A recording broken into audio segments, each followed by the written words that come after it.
Listener, right off the rip, I want to give you a definite heads up. This episode contains some sensitive subjects. Viewer discretion for the first time is probably advised. In the world of podcasts, that probably makes for a good episode. So let me welcome you to another installment of ConeVersations with your boy Pawley Primo, and I guess that would make me Pawley. Do you remember watching Nickelodeon when you were a kid? Of course you do. Hey Dude, Salute Your Shorts, all that, Keenan and Kel, a plethora of memories come through your head, right? Well, today's guest is probably in the forefront of a lot of those memories. Ladies and gentlemen, put your hands together, give a Nickelodeon splat, throw some slime for my friend and yours. He fought Zeke the plumber. You know him as Donkeylips. But at the end of the day, we're just trying to get to know Michael Ray Bauer.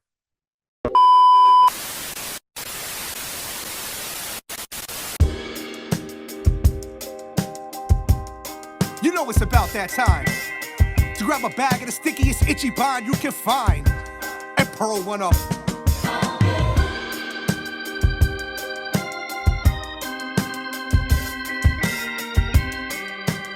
Welcome to the Pearled Up Podcast.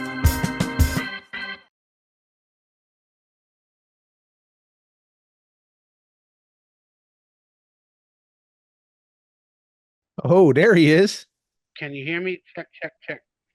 I can hear you. I can hear you, my friend. So you're recording already? I think I heard that. So the way I usually do, while I'm waiting for our guest to come in, I just do like a cold intro. But the second I went to do it, you came in, so I can do it at a later point in time. No worries, Do you mind if I ask where you're at? bro. Listen, nothing is off limits with me, man. You can ask anything, whatever, bro. We live in Delaware, which East Coast, first state, second smallest state. Joe Biden's from here. It fucking sucks every time he goes home. Oh, Uh, Brandon. yeah, Brandon's from yeah. there. Let's go, Brandon. Fucking every time he comes home. Obviously, everybody knows you as Donkeylips.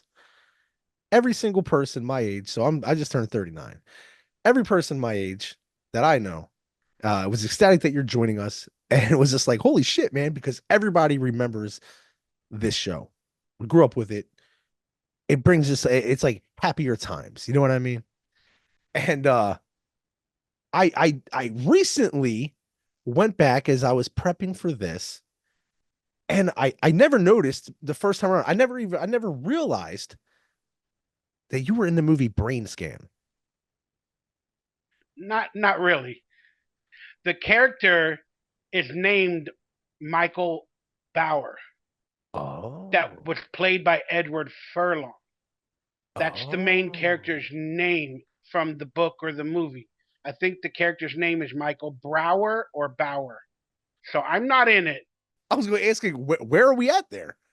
Yeah, well, my name has been used in multiple projects growing up, and I've been paid for them because when I became an actor, like officially, and you get a job, your name kind of gets trademarked, Oh, yep. and my Okay. name was Michael Bauer.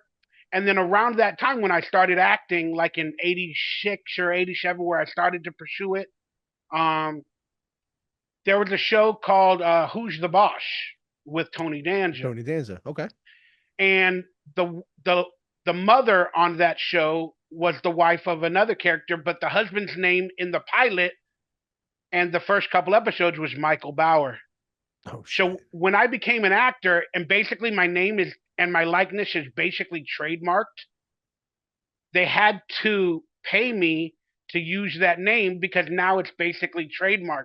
So I remember getting a check for like I think it might have been $300 or something like that from the producers or the people of Growing Pains.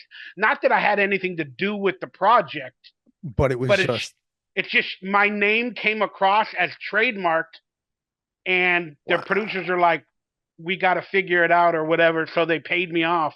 And then the same thing happened with the Brain Scan Okay. when they were producing the movie, whatever.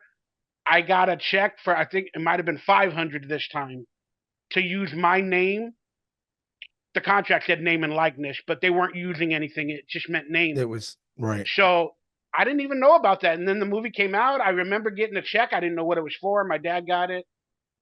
And then next thing you know, I'm like, hey, Edward Furlong's in a movie named after me. But here's the funny part: That's is I met Edward many years prior, you know, at multiple events. Maybe he threw that name out there. Maybe he threw me a bone. Thank you, Edward. But I think the damn. writer made that the name of the character my name or whatever. But that's the situation. That's fucking cool, man. That is something. Like I said, I was sitting there looking. I was like, "What the fuck? I don't remember this." Now it makes total sense. People thought I was the kid that threw up in Stand By Me. You know, where he's eating the Oh shit. pies. Okay. Yeah, People yeah, all when I started acting, they're like, "Oh, you're a kid from Stand By Me." Nope, yeah. nope. Then later in life, oh, you're the next John Belushi. Then he dies. You're the Oh next shit. John Candy. Then he dies. Oh, you're the next Jack Black. Well, he hasn't died yet. I'm always the next something. Right. When can I be the first me? Shit, man. You've been the first few, man.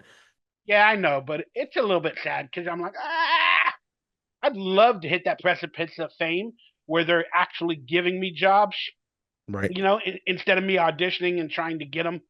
Having to read. Yeah. It's like But the yeah, that's the brain scan story. I mean, if there is one. wow. No, that's cool, dude. That's actually it's actually better than I thought because that's who knew they had to use a It's all likeness. that cannabis, man. You were reading It's the information wrong. I must have wrote it down All you wrong. got to do is look at my resume. If it's not on IMDb, I probably never did it. See that you know what's crazy is that's where I seen it though on IMDb. Oh, there's no way it's on my resume page of It IMDb. oh I don't know if it has resume then I don't know I seen it and it was like boop and then I clicked it and your picture was there at the bottom and I was like what the fuck Really? Yeah. Wow. yeah You're freaking me. that's why I was like holy I shit that's why I I couldn't don't think figure out so. but it didn't have a name next to it so I took it as maybe you know it was like hey we you know an extra kind of gig or something like that that's why I was like oh maybe it's that I I because it kind was of no want to name look. I hope I don't bother you. I'm gonna IMDb nah you're myself. good yeah dude Sounds like a do that sexual term. I'm gonna IDMB myself.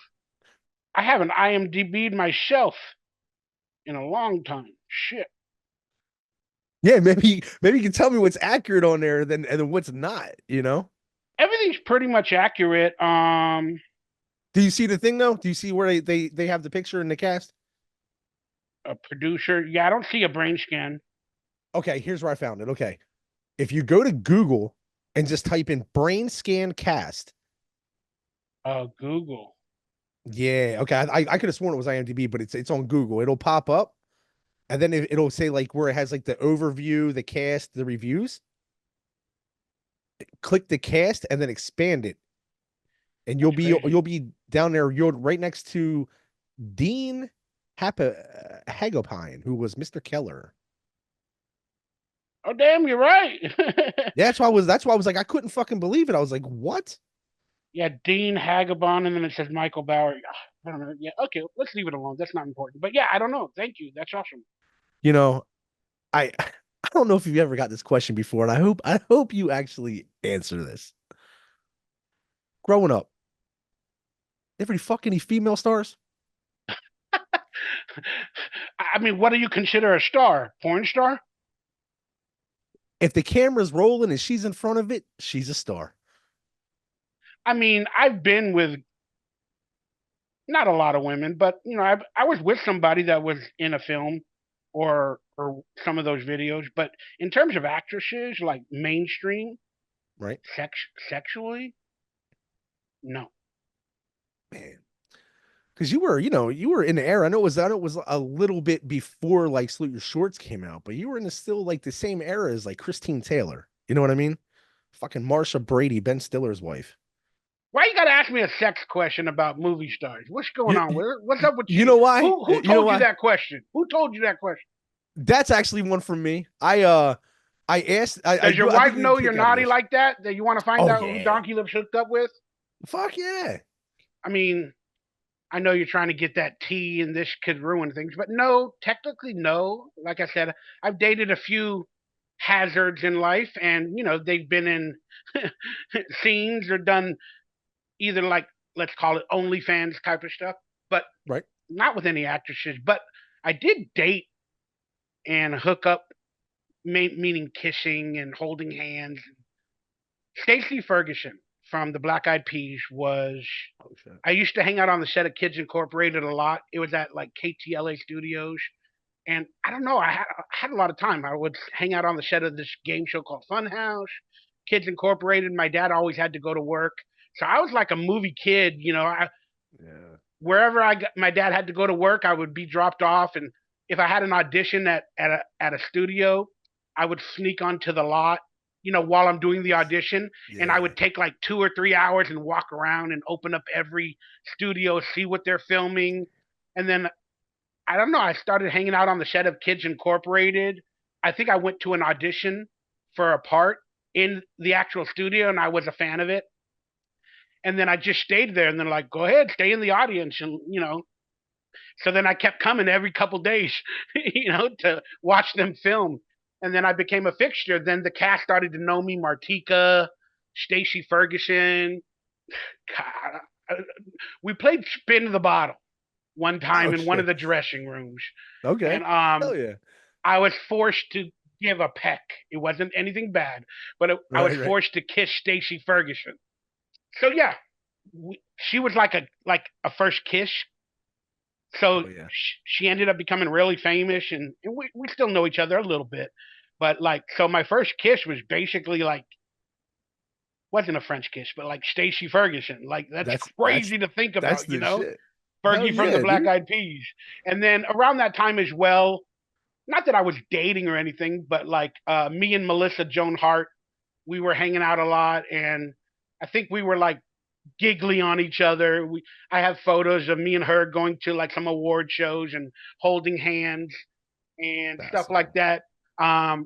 But I never made out with her. I guess Stacey, like I said, Stacey's like the first kiss, Right. Yeah, yeah. Little whatever. hey. Yeah. And Hell but yeah. Melissa was holding hands and stuff like that. So she was technically my first girlfriend. It's kind of Right. crazy to think about. That is, dude. It was puppy love or whatever, But still though, you always remember the first, especially in that realm. I mean, uh I can imagine that everybody was kind of tight knit. Yeah, but we're so young. I'm so young at this point. I didn't Oh yeah. honestly. I didn't. Sounds really dumb. I'm gonna give too much information. I didn't even lose my virginity till I was probably like 21. Fuck it So though. like, it happened late for me. I was one of those guys that it wasn't in my thought process. You know what I mean? You had a life that a lot of people can't really comprehend. You know what I Might have mean? been 20. It might have been 20. I'm thinking about Still my though. life. Lost my virginity in Mexico. Fuck yeah. Lost my Fuck yeah. virginity in Mexico on a roof with Mexican security guards watching me. I'm not going to say if that's real or not. I'm going to let everybody have a laugh. But you know what's really sad about that is you fall in love when you hook up with somebody on a trip, like a summer trip. Yeah. You fall in love, but it's a class trip, of all the graduates and stuff like that. And then the next day, she's hooked up with another dude. Oh no, And she's you're just like, wait fucking a second. just. And the dude looks like me. Wait a second. You have me She had a already. type. Yeah, She she had had a a type. type. That'd be a good talk show where they find out they talk to a bunch of people, normal people, regular people, and they find out their stories of their first, whether it be a first kiss, Oh losing the yeah. virginity or whatever. Those stories, even from even probably from you, like, would be awesome to hear, Oh yeah. and especially from fans or celebrities that they like or whatever. That's interesting. Oh yeah. It peels back that it peels back that layer that people are always looking for. They always want to. You always, I find even myself. You want to feel like you know something you didn't know before when you listen in on somebody. You know what I mean? So, dude, where's my car? Right? Have you seen that new commercial? I forgot what it's for, but they're constantly going, and then There's a new commercial. It's not about Really? food or Okay. Chinese food. It's about traveling or doing something like an adventure. And they're Oh like, you shit. can do this. And then you can do this. And I was like, that's from Dude, Where's My Car? Y'all stole That's it the from Dude, shit. Where's My Car? Yeah. Who's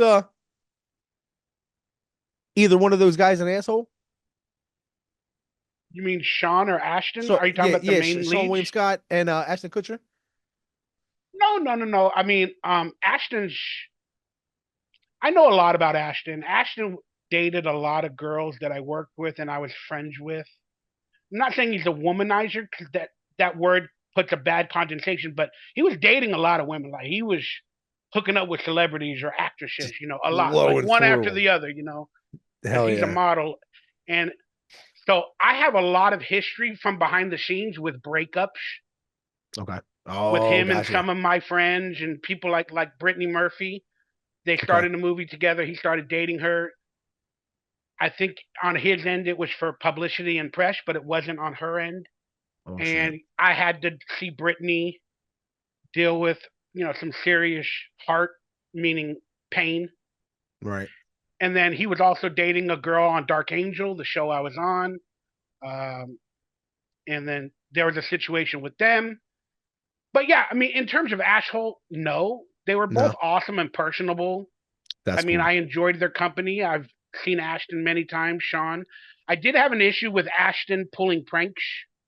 He Oh liked to pull shit. pranks, and Right. And that was pre-punked, wasn't it? It was. yeah, that was probably pre-punked or right around maybe a year or two later. You're definitely right. But he was pulling pranks, and I take everything very seriously. And Gotcha. he pulled a prank on me because we had to come in without clothing on in one of the scenes where we're holding like fire extinguishers, and him and the director, I don't know what they did, but they pulled a prank, and they zoomed in like for a penis shot Oh while we came no. into the scene. But we had clothing on and Right. stuff It like was that. just But they zoomed in, and then he yelled it like out loud. He's like, "Well, what he got underneath?" or something like that, like to point out. And the entire cast, the girls, Jennifer Garner, and all the cast members, Hal Sparks, are all there, and we're walking in. I'm already feeling insecure, about my body or whatever. And now I have right. to do it in front of all these famous people or whatever. And then he just brought attention to us being naked, and then he had to say lines, during the Right. scene where they say lines, but the lines were different. And he's like, "Oh, what do you got under there? Is that really an extinguisher? Hey, can you prop it up or what?" I don't remember exactly the words, but it brought attention to us. And then they had two cameras, and then one of the cameras you can see them Just going fucking like zooming. this, and Oh no. and and then they're all like laughing, and the cast is laughing at the joke she was making while I'm basically sitting there, and He and thought it I was felt, like a good old rib, and it was a little more fucked up than that. yeah, it was like a penis joke or a cock joke Yeah. and a couple of other questions like that while we're doing the scene. But we Right. didn't break character because we're professionals. But I got Right. really pissed off, and because I was already insecure about pretty much getting naked, halfway naked in front of Right. everybody. So I just told him off. I yelled at the director and I said, "Y'all are unprofessional, and this was not something that I appreciated." And but I did it in front of everybody. Right. Like after we filmed the scene and the jokes went around and they were laughing, they're like, "Okay, let's do it again." And I go, "No, you are never gonna treat me like that again. Right. You guys are not gonna laugh at me." And then they're all quiet. Oh shit. And then they're like, the director comes up to me, Danny. He passed away. He was a great guy. But he came up to me. He's like, "You're exactly right. I shouldn't have allowed it to continue. I should have stopped it. I should have reprimanded Ashton because it's not fucking funny." Right. um, and stuff like that. And then Ashton came to me after we finally finished it. We did it a couple more times. We filmed it. "Mike, I feel so bad, dude. You're so right. I'm so fucking sorry. I mean, the damage is done, Ashton. The damage is Right. done, bro. I Yeah. have Jennifer Garner, these pretty girls, all these comedians and how just the damage was done. Because now I know they're It's looking at me. right. And him is fucking. You got fucking. What is he fucking? Wouldn't Calvin Klein? Was it Calvin Klein? Some fucking kind of model. I mean, my man's Oh got a yeah, yeah, yeah, fucking yeah, yeah. eight pack washboard stomach. You know what I mean? I mean, what Yeah, the fuck? but yeah, no, Sean is amazing dude. I mean, I had problems with everybody, little stories, little interactions. I mean, Right. trust me, I could go on for hours. I'm too like emotional, man. It's weird. You're in touch with your feelings, man. That's what a lot of people. I But I got find that a lot of aggression. people need to be like that. I have hidden aggression, man. I've always had it my entire life. And when I do fight, when I'm in fight mode Right. that I feel I have to be, I'm intense, man. I'm very scary.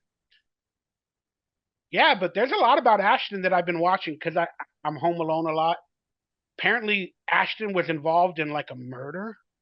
Oh shit! No way! I didn't Yeah, know I that. didn't know anything about this. It happened What? maybe 10 years ago Oh shit! where he showed up. He was dating a girl and he showed up at her house because she didn't call him or whatever.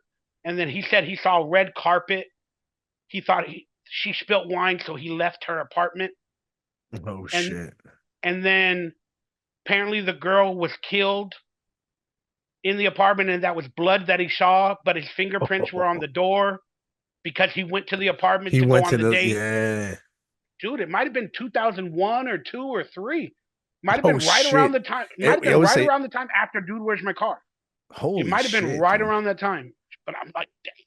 But I'm not saying that he did anything, but Right, right, right. just crazy. You ever get royalties still from shit like that? No, of course, but it ain't a lot. With all my rent and bills, I don't know how I'm surviving, but it's about 1,500 a month. I live very minimalistically. I'm just living in California is so expensive, but I don't make that much money. I mean, the residuals, various amounts. You never know how much you're gonna get, but I typically average. At the end of the year, I look at it. Oh, it's like $8,000 for a year, between 500 and 900 in residuals a month. Yeah, there might be one month where I get 200, then the next Right, month somehow I made 700. So my right. average is actually 450. What was your in your whole acting career? What has been your like your number one, your favorite memory of all time, Or favorite project, or do you want me or to favorite separate? project? Just Because what memories, I can give you both if you don't mind. absolutely. So I'll start with my favorite memory. Being a young actor, barely getting into the business, I didn't get into it to become a star. Right. I did a play, I did a musical in my elementary school. It got popular. Met Michael Jackson, got an agent, flew to the White House, performed it in front of Ronald Reagan. Then I got an agent. Then I started getting the auditions. But I didn't want to be a star. I just needed to waste 3 or 4 hours before I went home because my dad worked till 6 o'clock, and Right. I needed from the hours of 2:30 to like 5:30 till I could go home to meet my dad.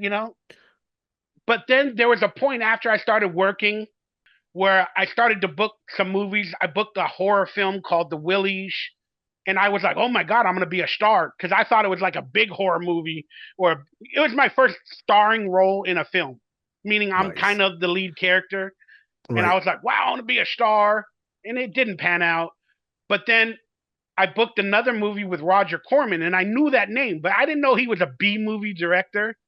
But I Okay. booked I booked a movie with Roger Corman Studios where I was the lead, called Captain Nuke and the Bomber Boys, about kids getting a what is it called, like a nuclear device that was home built, and we used Nice. it as leverage with the president.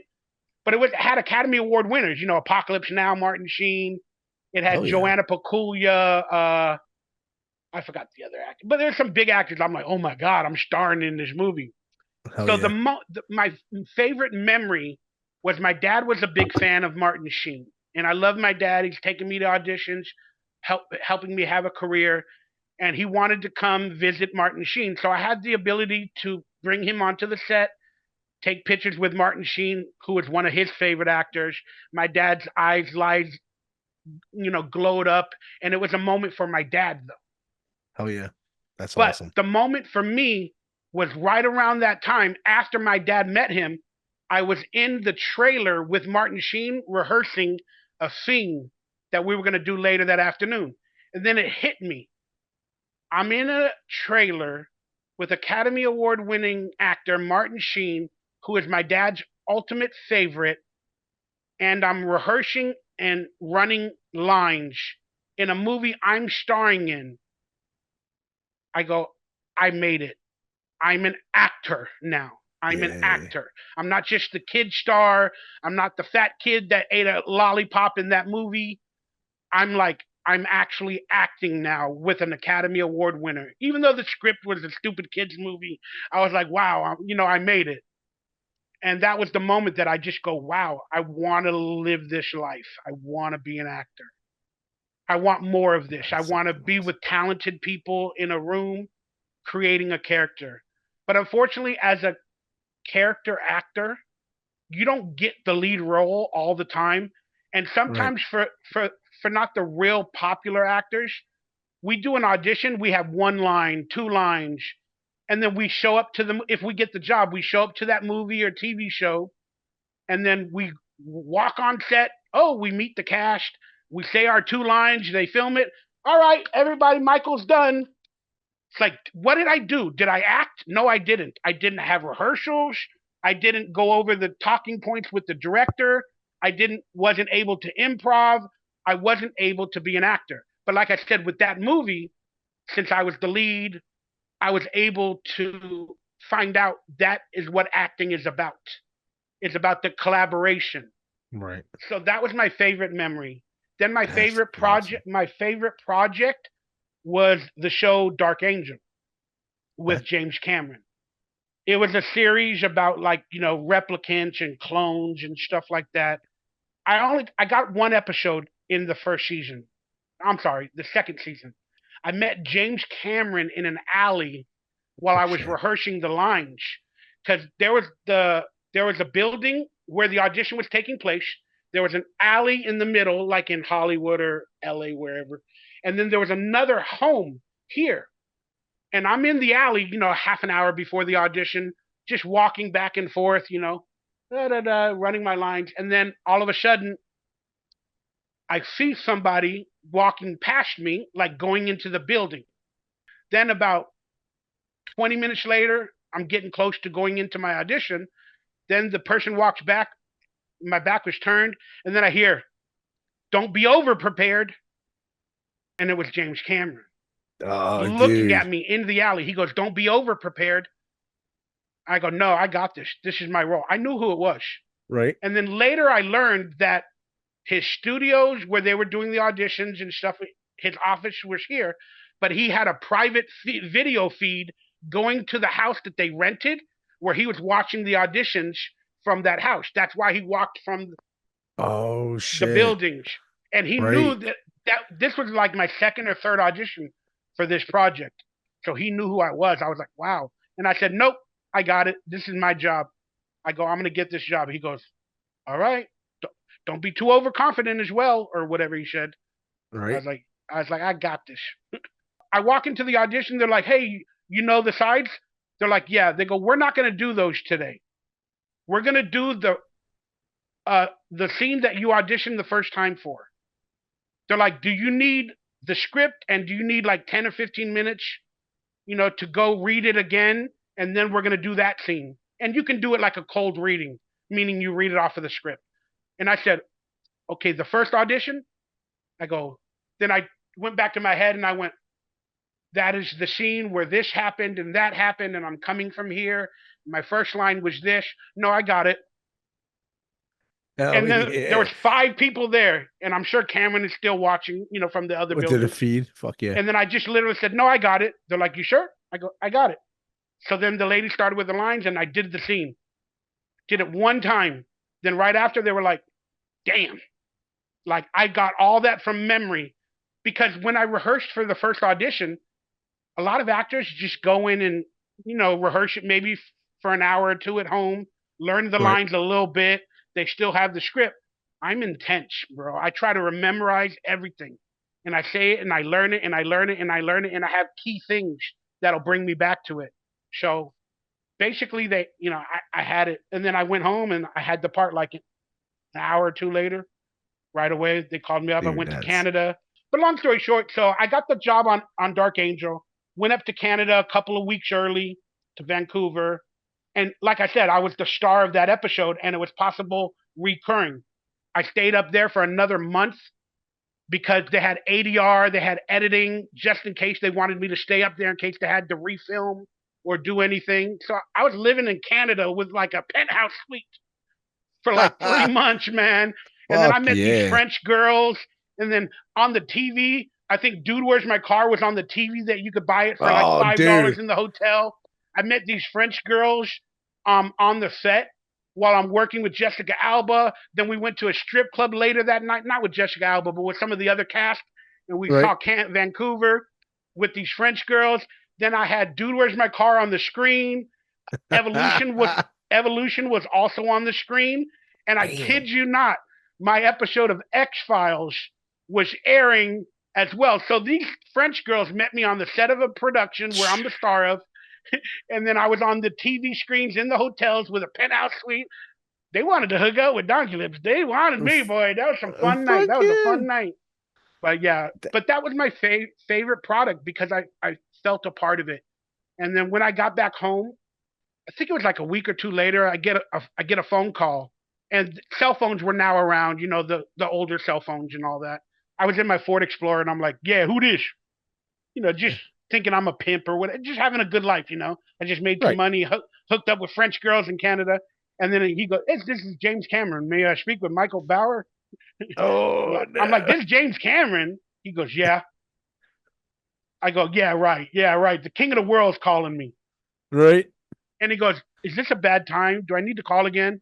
He goes, Oh and shit. then I just said, Michael, take this shit seriously. I pulled over and then I just felt it was real. I'm like, yeah, this is him.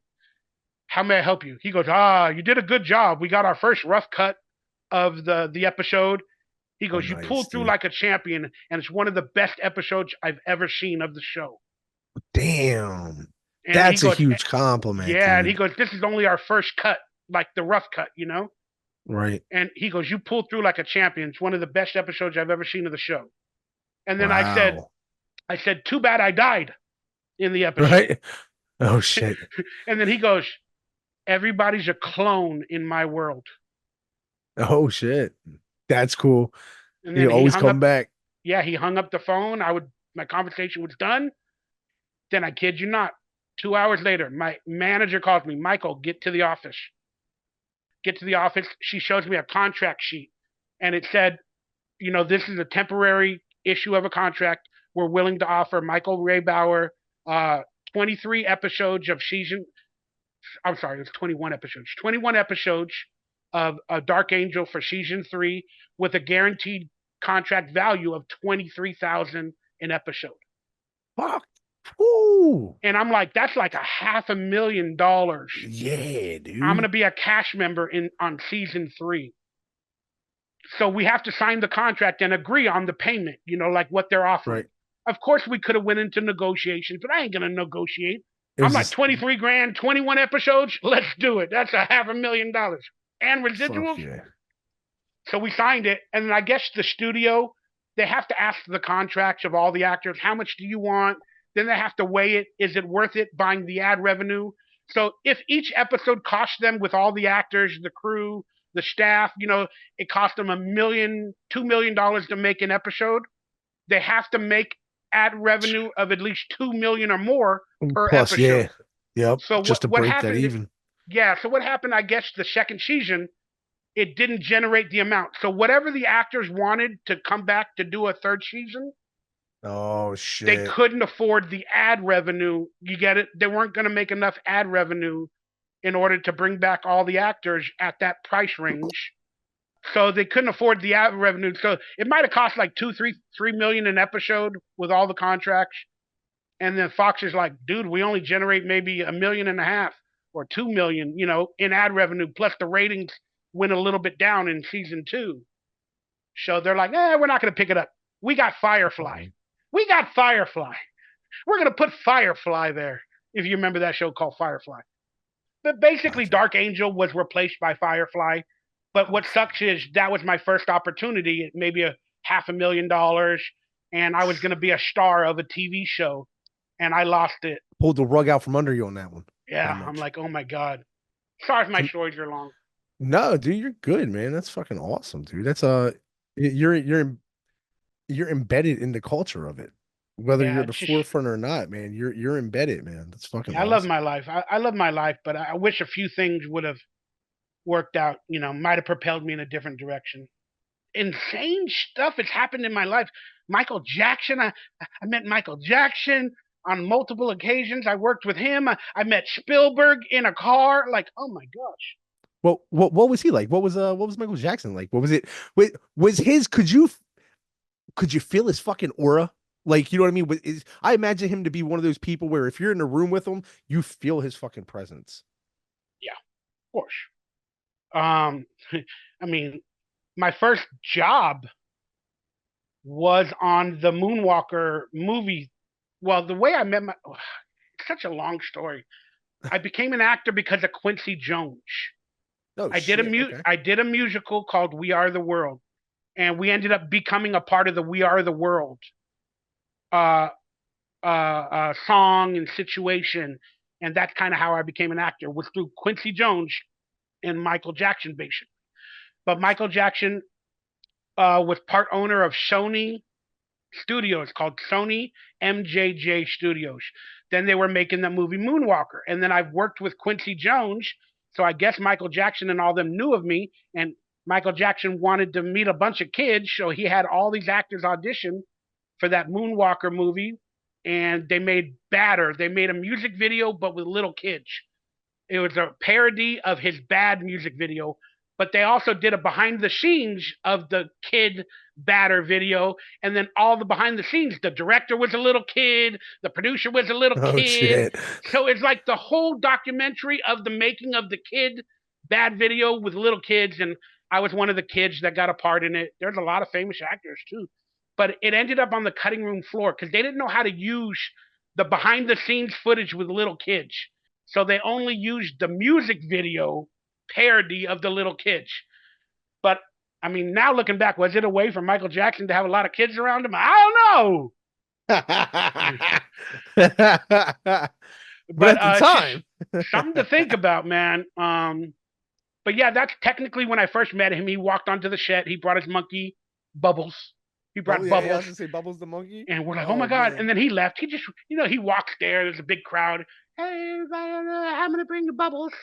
Bubbles, say hello to Bubbles. Bubbles, Bubbles, talk to the crowd. All right, everybody, have a good day. Have a good day. Then he leaves, and we all talk to Bubbles and take pictures with Bubbles. And Oh shit. then they had the premiere at Moonwalker, the entire movie with all the things at his ranch, Neverland. I got an invite to it. And then Oh he comes wow. out on stage. Everybody, welcome to Neverland. There's no rules. Go frolic. There's no rules. There's no rules at Neverland. So we all went on the rides. They had the cotton candy, Pirates of the Caribbean. That was insane. And we're just kids. And then they showed the movie like on a big projector. So that was like the second time I technically met him. But he didn't stand around for pictures. There was other kids around him, but I wasn't one of them. I was just doing my own thing with my dad. I was going to ask, did your dad go with you Yeah, yeah. too? Yeah. How'd he feel about was he a Michael Jackson fan? Oh, my Or was my dad is starstruck. He's like, this right. is insane. Yeah. We're with the Michael Jackson family. We're on Michael Jackson's ranch. He's like, oh my God, my son. That's why he dropped everything to make my life his life Right. while working 3 jobs, trying to pay the bills. So when I started making money, I took on the responsibilities. I'm going to help my dad pay rent. He's given up a lot of his life. So I kind of became like the money man as well, since I Right. started acting at the age of 11 or 12. And then I met Michael Jackson many years later. I was working at City Walk. I needed a real job to make some money. I was working at a comic book store called Things from Another World. Then all of a sudden, one day, they're like, oh, somebody's going to come in. We're closing the store down for a couple hours. A VIP guest is renting out the store or coming by to look, whatever. We had to get ready. We had to clean. All of a sudden, with a hoodie, mask, like Oh, sunglasses, security guards come in earlier, like 2 or 3 hours earlier. Security guards come in, ask us all our names and this and that, take pictures of us. Like, it oh was that shit. intense, dude. Wow. Then like 3 hours later, arrives, and then we're told not to talk to whoever it is, you know, unless they ask for anything. All of a sudden walks in, and then like it was only 3 people on staff that day, and I'm like one of them, and I'm on the floor, and I watch him walk in, looking at the figures, the comics, the toys, whatever's on the wall. I'm like, that's fucking Michael Jackson, yo. And then he walked around, and then he's like, hey, can I see this? So we had to open up the figure thing to show him the figures, and then he's like, you're Michael Bauer. He knew my name. That's He's like, fucking awesome. he's like, you're Michael Bauer. How have you been? Like, Oh how shit. have you been? I was like, I'm good. I'm good. He goes, yeah, yeah. You were on Batter. The music video Batter. That was what it was. Moonwalker. Right. He's like, how you been? I followed your career. And at this point, I've done Wonder Years, Salute Your Shorts, and a lot of things. Even though I had a real job, you get it. Right, right. This is right before when I was struggling with acting, and I right before I got back to like Evolution and Dude, Where's My Car, when I went back to acting. But this is like that middle area, where I needed money. But he's like, I followed your career. I've seen you in projects, and I'm just like, he's like, how you been? Like, oh my god, and that was Fucking really it. that is what they call that's what they call big dick swinging, bro. You're fucking when Michael Jackson walks into a place and goes, "How are you?" That's fucking and knows who you are. Well, what did your coworkers say about that? Were they like, "What the fuck?" Like, Oh or did yeah, they know? Did they know that you had I had a history with him? they were just like, what did he say? Because they were not next to us. Oh, What did he okay, say? okay. They don't really know the conversation we had. It was a very Right. small conversation, to be honest with you. He only stayed in the store for about 20, 25 minutes, and I probably What do talked to you him for three. what do you buy? Dude, a bunch of stuff, a bunch of figurines, like a Spider-Man figurine.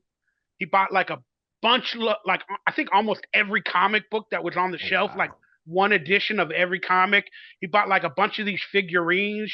He bought a mask, and he bought like maybe 10, 15 t-shirts. And then he left like, I think, $1,000 tip to the people Wow. working. And we all got cut off. I think it was like $200 or something each. Fuck yeah. I always make the joke that if Michael Jackson needed to touch a kid to create that amazing music and stuff, I should have let him touch me. So no other kid is abused. No other kid is abused. Like, again, maybe I'm like Jesus. Go ahead and touch me, Michael. Don't hurt anybody else. Right. Yeah, Touch the fucking put fat it kid, out. because Right. he won't want to touch the fat kid. The fat kids are ugly. So you ain't going to Right. want to touch me. So it all works out, Michael. But that's He a gets really what he bad joke. wants. You get what you want by not being touched. It's all relative, dude. I get that joke all the time. Oh, you worked on Nickelodeon. There's a lot of PDF file accusations and this and that. And I have had some stories that I mentioned recently with the Quiet on the Set documentary. I made a video explaining some situations that scared the hell out of me now that I thought about it. But I always make the joke that thank God I was fat and ugly because nobody wanted to touch me, and I avoided a lot of the dangers. It's good about that. Not to dive deep or anything into that subject, because I know it's a little fucking can of worms. But one thing I've heard recently, I've heard you talk about is the whole situation with like the Dan Snyder fucking bullshit. Like with your pops being as active as he was in your like just in your life, just I can say in your career, but just in general in your life, being there in your life. um Being a father figure. yeah, exactly. Doing what he's supposed to, being a father figure. I had seen where you had spoken where I guess like one time, a long time ago, Dan was like, "Oh, I got us this fucking place," or was trying to do something, It wasn't Dan and Schneider. No, uh, it was a director named Brian Peck that oh, I okay, had. okay, He's one of the big um I don't have to say accused because he's a Right. convicted. Oh But shit. he directed a horror film that I did called The Willies, and I was the star in the horror film. So I had a lot of situations that kind of were weird back then Right. in the days. But now knowing what I know, I put those situations into that PDF file realm, and I went, wow, I Right. was possibly trying to be groomed or this or that. And it was with that guy, Brian Peck, who I've had many interactions with, and he is convicted. Then we had a Nickelodeon um, person that was working with the head of Nickelodeon on our set to get our Salute Your Short started, and he befriended us. He was a great person, but he took me and my friend to like Disneyland, to Universal Studios, and then he invited us to watch movies at his hotel room. And nothing happened. He was All right. never he was never a convicted whatever. But when I saw the Quiet on the Set documentary, those were moments that, thank God, nothing happened, and we Right. were smart enough going into it with my father and Yeah, whatever dude. that we were not possibly involved.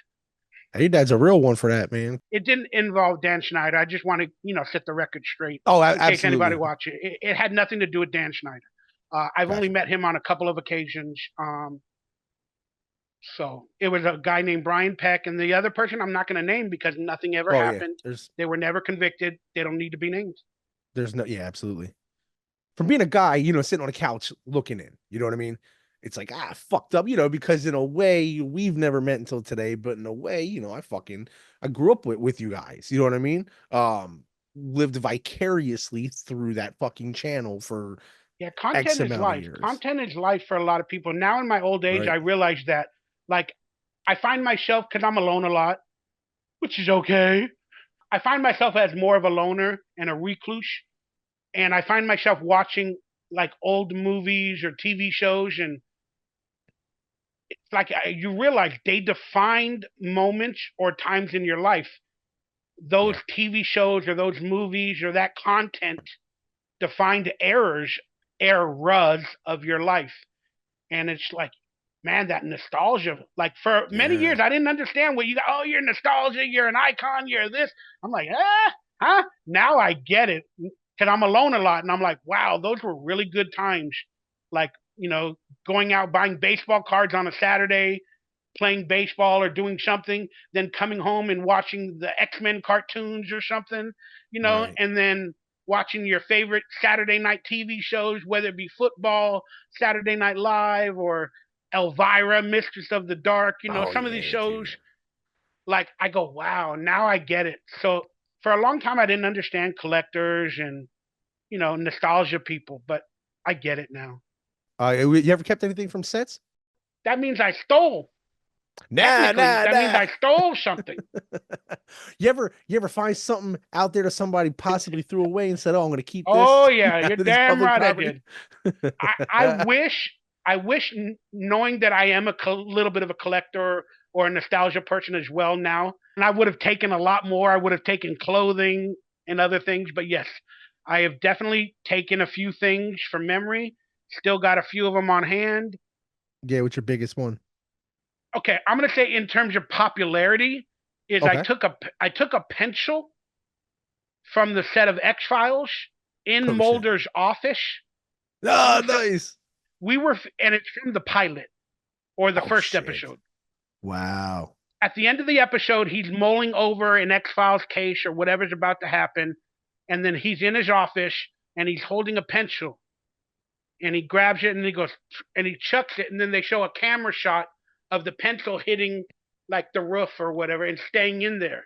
Then Okay. it goes down to like a poster that says the truth is out there. Well, so even though I did it, my episode in season 6 or whatever it was, we were filming at Fox Studios, and we were filming on an adjacent set. So I'm in the stage, and then I see his like poster that says "Truth is out there," and then they have like Shit. a little bit of a roof. There's a pencil. I Oh was like, I no. was a fan of the show at this time. Right. Got on the chair.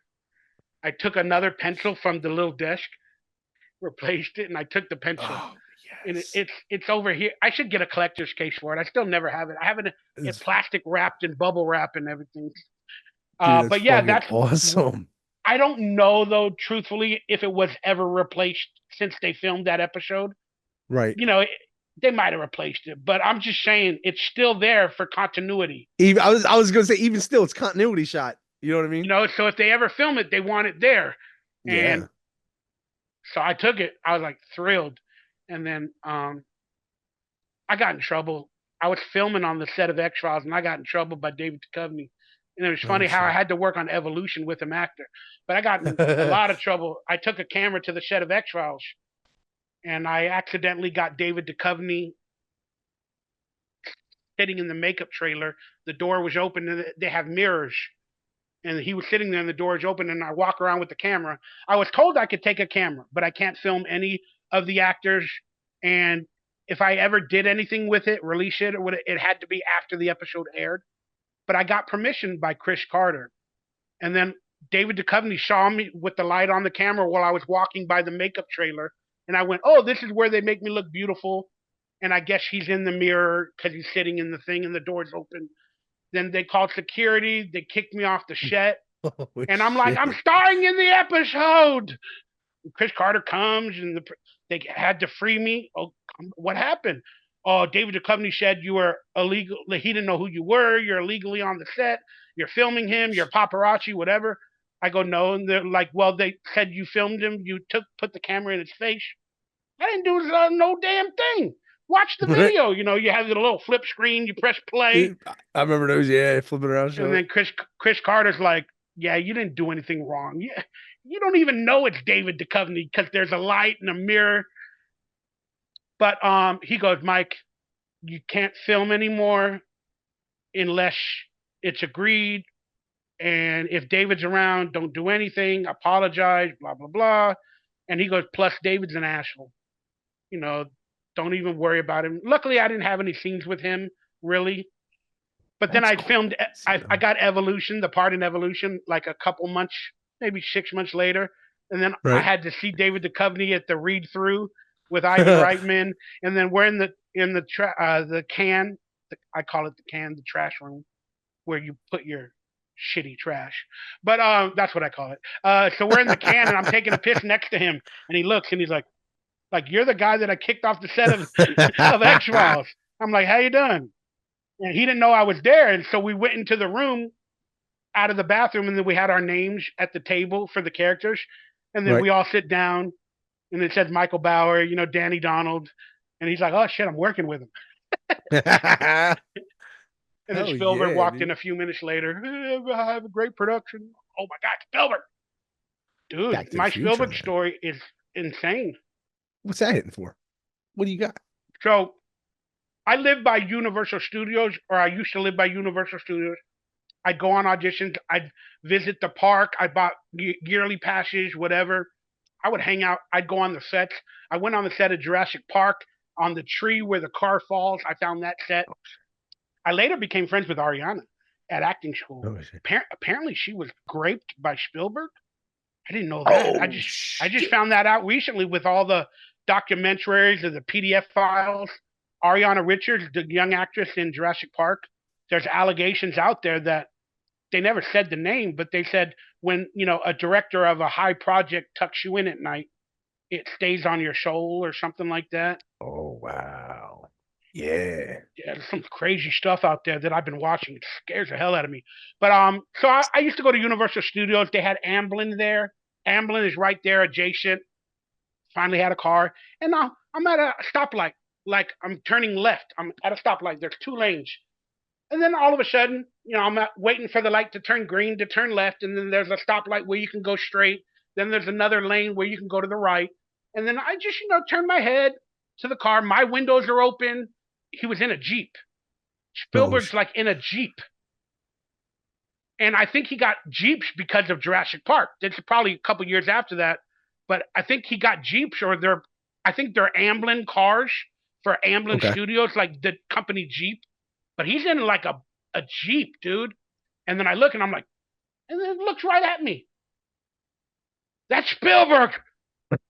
That's fucking Steven Spielberg.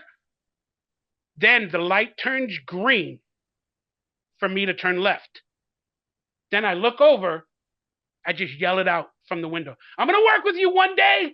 And then, cars start moving. And in my mind, he was looking at me like, huh? But that's in Right. my mind. I can't prove it. So, like I said, I got Evolution. Now we had to do a read through at DreamWorks. So the entire cast with Ivan Reitman goes for a read through. So we had the table where I talked about with David Duchovny. Then all of a sudden, Spielberg walks in.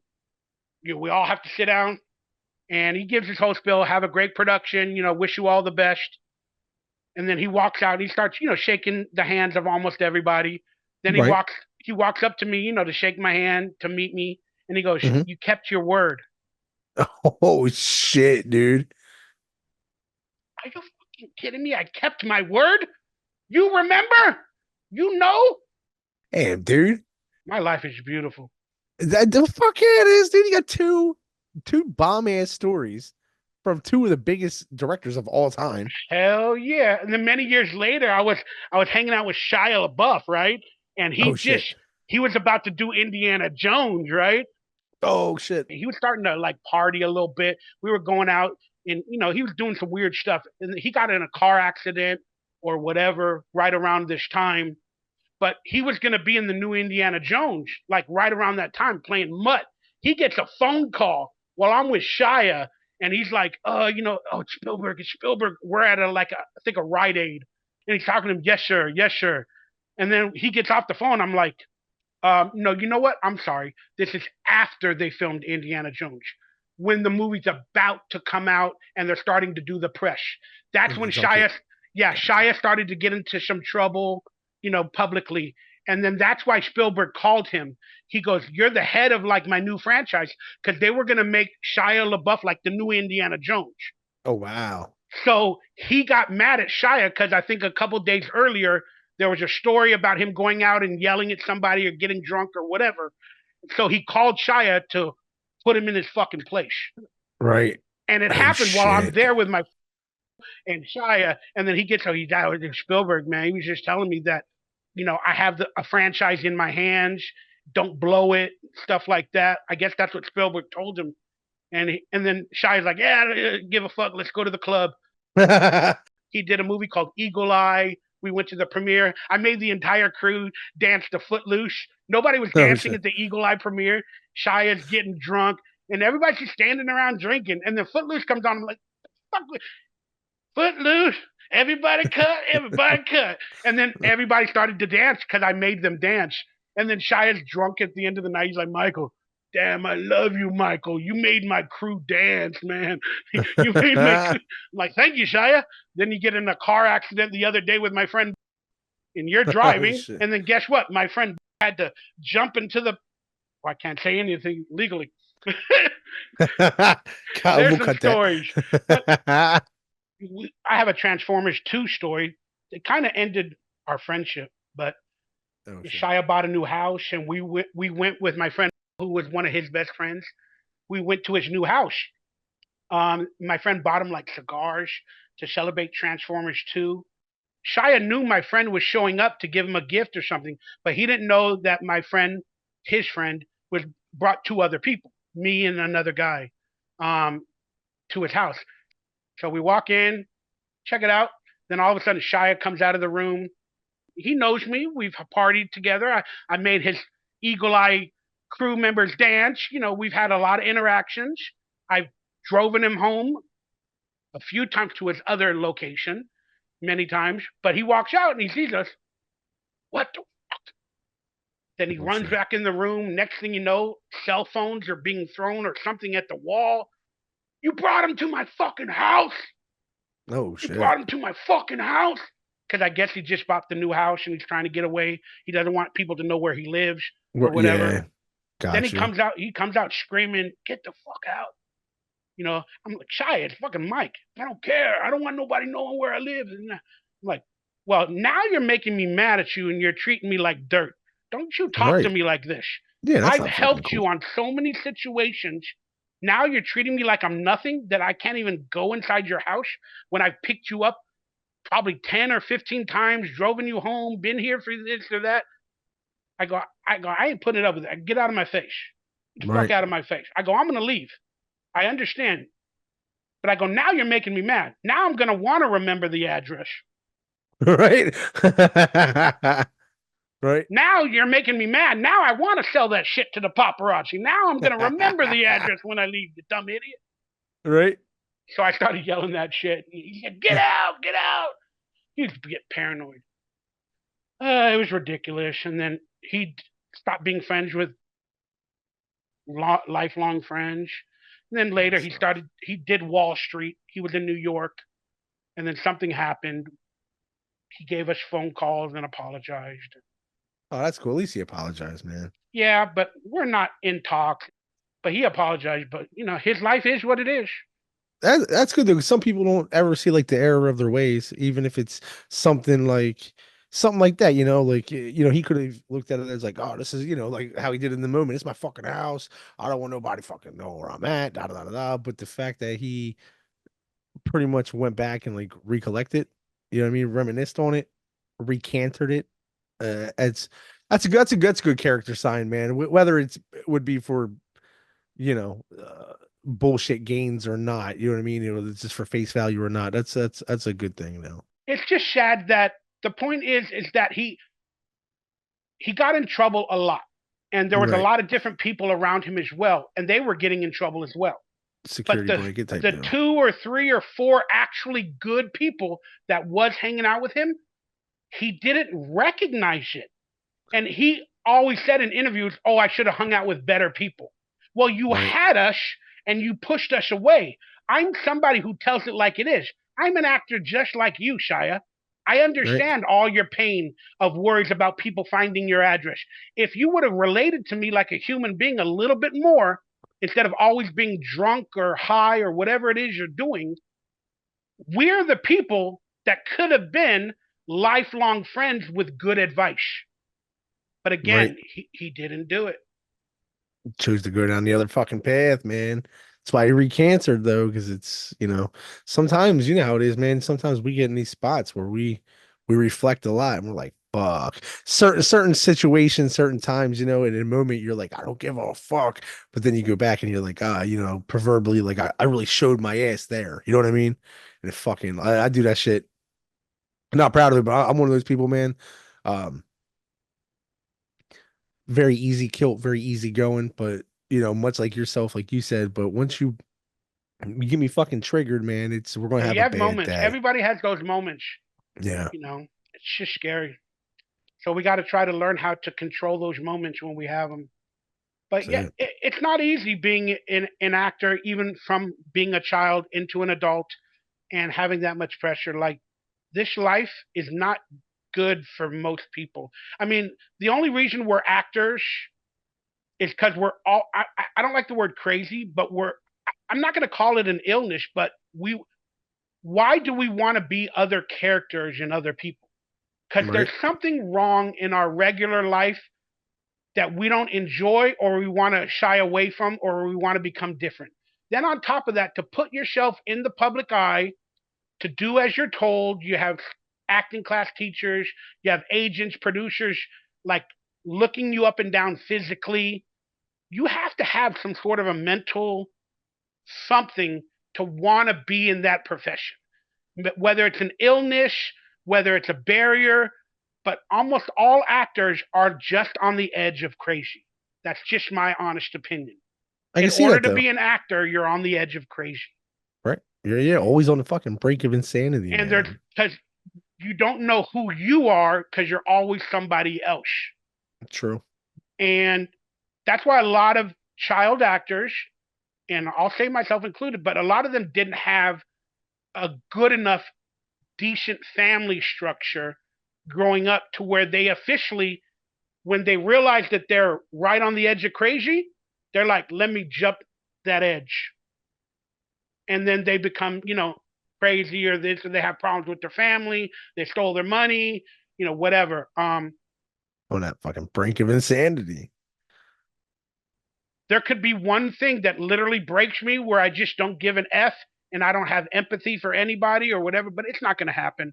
because I'm too much humble and all that other stuff. And I recently cut my hair, and I did it on a live stream, and I don't know why, but I feel brand new when I cut off all my hair. You know what's crazy? I had a long time ago. I had a brother. We were in a very bad car accident back in like '08. My brother passed away. I was feeling vulnerable at the time. I used to have hair down to my shoulders.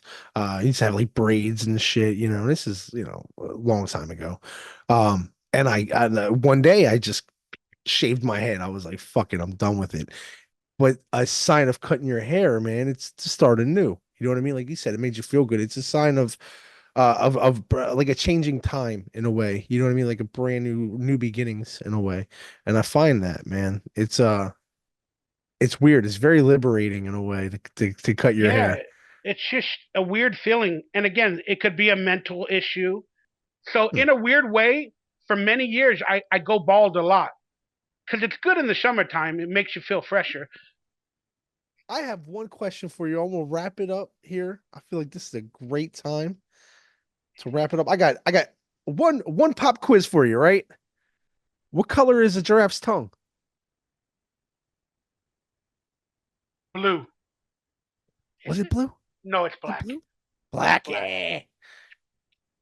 Yeah, I You haven't had me thought about guessing that it in for a a while. second. I was like, shit, was it blue? No, I think it is blue. It's Blue? blue because Blue? in the episode, Ugg says toilet bowl blue. Black for some reason. He's like, go giraffes. You know what, dude? I don't even know the answer now. Is it blue or black? I remember him saying toilet bowl blue. I Okay, remember okay, that in the episode.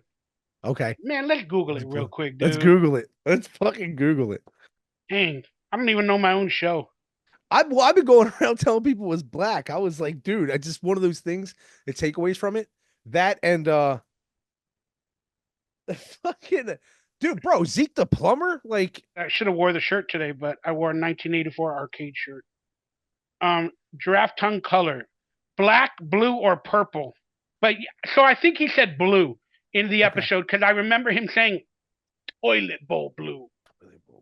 And my buddy, I had a buddy, he told me he told me to let you know that do you realize how many people still have nightmares about Zeke the plumber? Yeah, I'm not into horror movies. I never really understood it. He didn't scare the heck out of me. Um, but I did do a horror movie where a janitor was like a creature that killed people called the Willies. Again, with the PDF file director Right? Brian Peck. But I think the Zeke the Plumber was like the second episode we filmed, or the third. Yeah, it's just kind of cool how it became a fan favorite and it affected a lot of people. Um, I guess those Nickelodeon shows, they were meant to be more childlike. So when they went and they did something that was a little bit more dark, Right. um, It was yeah, more it scared memorable. scared a lot of people, I guess. Yeah. I do remember filming though that episode because we did the pilot. We did it at night, some scenes on the pilot at night, but that was the first episode we had to go back into the woods like pretty late at night. Um, and the actor, rest in peace, he passed away, Kirk Bailey, that played Zeke the Plumber or Ugg. Oh, yeah. Um, they had to hang him from a tree, like wearing the mask in one scene, and he was up on that tree for a good hour, and I'm like, I don't know how he Oh did shit. it, but they were holding him up, so he could bend his body halfway so he can get blood flow back to his head. They had Right. like ladders and people holding him and stuff like that. But at least for probably a good 45 minutes to an hour, he was basically hanging, and I'm like, wow.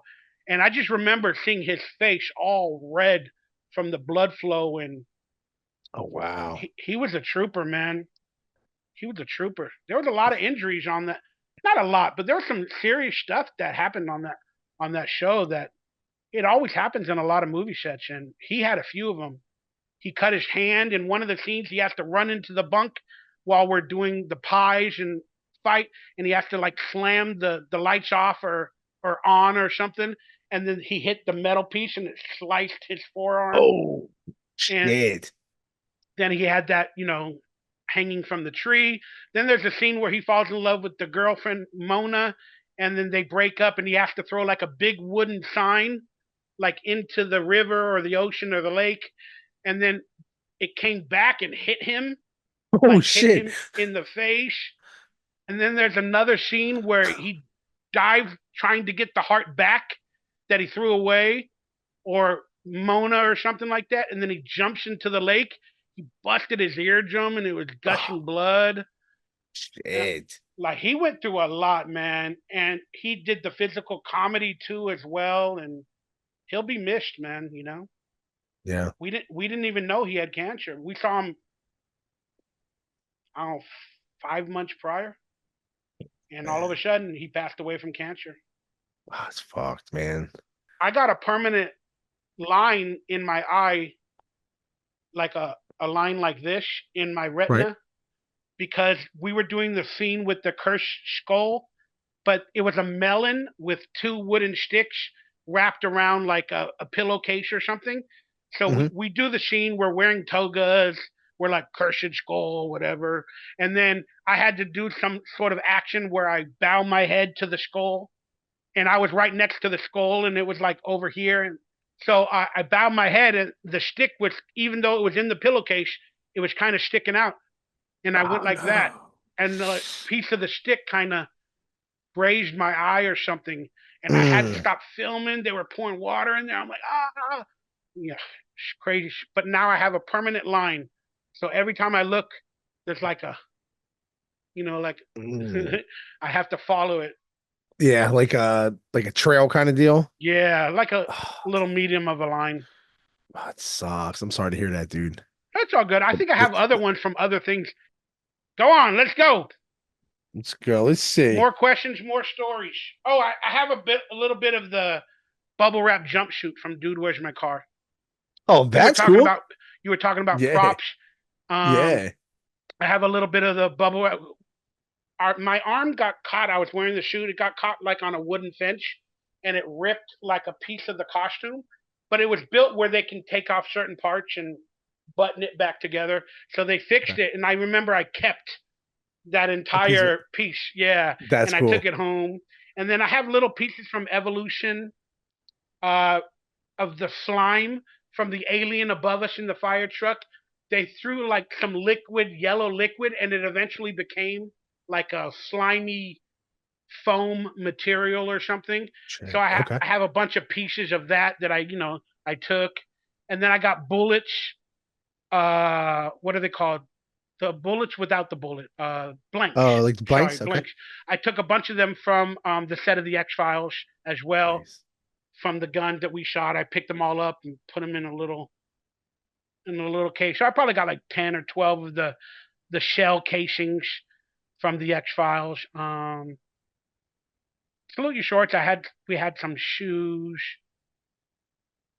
Did I really take No anything else? Camp Anawanna shirt. You know, keep no Camp Yeah, I Anawanna did. shirt. Yeah, I sold. I have two of them, but I sold one of them just recently for money. I have Nice. one more lying around that's officially screen used. And then I That's sold a, cool. a hat from Salute Your Shorts. I sold some underwear that we had from Salute Your Shorts. Whew, I've been selling everything. Your boy needs some money. Fuck yeah. Get this man some money. Visit the merch store. We got a link below. Buy a shirt. Buy an autograph. Buy some merch. Buy some merch. Fuck yeah. Well, my friend, I appreciate your time today, man. And I wrap these episodes up with one question that is literally you can take it and define it any way you want. But my last question is how does Michael Ray Bauer? You added the middle name. Yes, sir. You notice all the assassins and shooters have middle names. John Wilkes Booth, John Wilkes Booth, Lee yeah. Lee Harvey Harvey. Oswald. Oh, that's Almost trippy. all of these shooters have middle names, and now you just called me with my three names. Uh There it oh. is, dude. You, All right. that's a conspiracy theory. Yeah. I'm into that stuff. Oh yeah. But sorry, go on. Go No, on. you're good, man. My question to you. how do you, in any way, shape, or form, just your personal definition, how do you define success? I'm still here and alive. Fucking perfect, dude. That's it. I mean, and when it boils down to it, that's great. I mean, you can always look at it in different ways, but I just know life in general is hard. People struggle, people end their lives, or they had moments where they could not have been here. They've gotten in car accidents. To just be alive again for everybody is a success story. Because this world is, I don't know what it is. I don't know what it is. So to me, that's success. I think just being alive with a roof over my head, food in my Yeah. fridge, blessed to talk to you today, I call that success. Oh Um, yeah. so that's my humility taking place. Very But cool. hey, I've had moments that millions upon millions of people will never have. I've met people, millions of people would die to meet and never had that opportunity. So my life is a success story. If it ended today, it's a major success story, you know. And when you come on the East Coast soon, people on the East Coast are now going to have a fucking opportunity to converse with you, and then they will then have another story in their life as to another successful knots for them. Yeah, that's crazy. Again, I still don't even believe that people are like fans or plan out their day or their life or are willing to spend a couple of $100 just to meet somebody, get an autograph, take a picture. Like it's It's a such a lot of gift. admiration. They're giving me that gift of their moment in their life, their money, their that is I'm so grateful. I just wow, you have to be humble, man. You got to respect everything. But yeah, that's one good thing about traveling that I'm going to try to travel to conventions because I'm going to meet amazing people, like you said, with these type of stories. I've gotten a ton of letters, from people just spilling their guts, oh, you helped me laugh and I was going through traumatic situations or I was being abused or this or that. And, your show or was the only thing that made me laugh or I was the fat kid growing up. I got bullied, but watching you fall in love with or basically get a date with the beautiful girl on the show, it inspired me. Um, and it's like when I read these things, I'm like, I don't think they're lying. No. I don't think they'd write a 5 or 6 paragraph email or letter to lie about a story. That means Right. it, the show, or me meant so much to them that we have to respect that. And sometimes with a lot of real celebrities, it's like, oh, hi, bye, bye, Yep. bye, bye. Like today, technically, it was only for an hour, but we've done it for maybe 3 hours now or whatever the case is. And I'm having the greatest time of my life. This is a very good talk, man. This is a very good conversation, dude. So this is success. Your success too. Trying, man. Trying to. Dude, I'm just trying to be even if you great, only dude. have 50 people that watch a podcast, guess Right. what? That's 50 people more than other people that never even made a podcast. That's 100. It's 1,000% fucking factual. So And I guarantee definitely. you, one person of the 50 watches every damn podcast Yeah. and they love you, brother. So you affected at least one person out of 50. Hell yeah. That'd be fucking great. Be great, man. Definitely want to bring something to other people. I feel like, and not to like, you know, try to toot my horn or nothing, but I feel like with these, um, a lot of people come on and they go, okay, like I want to talk about that movie, and like obviously we touched on a lot of things, but my whole thing is that I want to get to know you. You know what I mean? Yeah, no, this is really interesting and genuine. This podcast. Uh, I'm trying to do a podcast myself, and I'm kind of doing that whole corporate structure. What was your favorite this? What was your favorite that? Who was hard to work with this or that? I mean, you had a couple of those questions, but it felt more real. But what's up with the cannabis stuff? Like, I don't even understand any of that with you. So just personally, I'm a big connoisseur of marijuana. I find the medicinal effects on it. Like I have a lot of stress in life. Instead of taking like anxiety pills, taking depression pills and shit like that, I do find a source of medicinal purposes in Relief, yeah, marijuana. relief. Yeah, and it really does. It kind of. My wife always tells me she can tell it's very weird. She's always like, "Oh, if you're not smoking, like if I wake up on the wrong side of the bed, she's like, hey, take your medicine,' which is literally her saying just hit a little weed, calm down, kind of like situate and adjust Is it myself." smoking or edibles? Because again, I'm not into this world really. Actually, it's a little bit of both. Personally, I'm a smoker. I do enjoy. I find it's more sociable. I find it's more you can take one hit and the onset's pretty good. It's pretty instant. Whereas my wife, she prefers. She smokes as well, but she prefers the edibles. Definitely ingesting it. And then the way it breaks down is just kind of what she calls get her crunchy, which is pretty much just to deal with her day. So that way she doesn't really blow her lid. Yeah, I was thinking about. I'm not really into that world, and of course, I've tried it. I Right. am. I did it. I think once or twice, and then edible. I got drugged one time accidentally. That Oh wasn't a shit. good experience. Oh Uh, jeez. I ate a whole brownie. I told my friend I was hungry. I'm like, dude, you got anything to eat? He's like, I got a brownie in my truck. Oh no. And I'm like, No. boom. So I ate it. And then Oh, later he's like, you ate the whole thing? oh You ate the no. whole thing? I go, I'm a fat guy. I'm hungry. You give me a brownie, one of my favorite I'm gonna eat the whole thing. He's like, dude, you don't Oh. know what kind of brownie it was. I'm like, what? Next thing you know, we're watching one of those Disney movies, and I'm just like all out of it. We went to Panda Express. I ate everything on the menu. I'm laughing. Oh, dude. And then all of a sudden I'm tired. I couldn't even watch the movie. I fell asleep. Couldn't remember my dad's name later that night.